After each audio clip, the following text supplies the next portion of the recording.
Opisina sa usa ka construction firm sa Cagayan de Oro City gitulis. Atong sayron ang detalye sa live report ni Cyril Chavez. Cyril.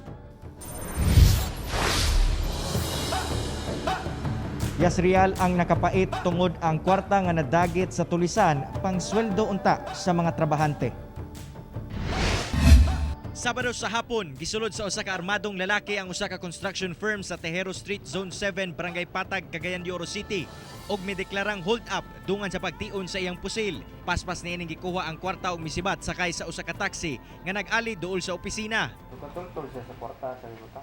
Oo, nagto sa kwarto. Kaya nag-ihap man to, ting sweldo man jud to, Sabado. Oo, ting sweldo, Sabado. Sweldo to sa mga tao. Oo, sweldo to sa mga tao. Gisulayan pa sa mga trabahante nga pugnan ang taxi apan paspas kining mipadagan palayo. Nasayrang nagpailang pulis ang sospek sa taxi driver ug nagpahatod sa barangay Kalaanan. Diyang mibalik ang taxi driver aron moali duol sa nahitabuan sa krimen.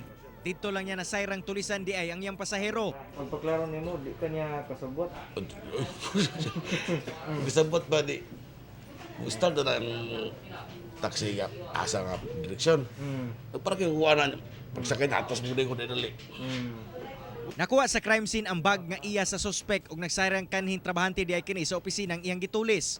Sa follow-up operation ilang nadakpan ang suspek ug nabawi ang 66,000 pesos nga nabilin sa kwarta.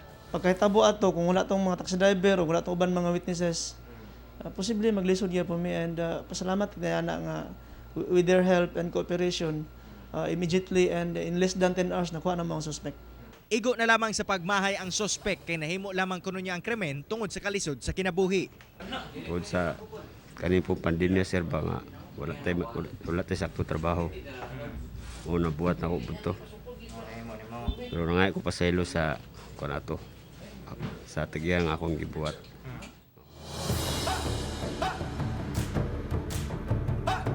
Real tambag sa otoridad ngadto sa publiko nga taliwala pa man sa kalisod nga nasinati karong pandemya dili kini igong rason aron mohimo og krimen. Real. Okay, daghang salamat Cyril Chavez.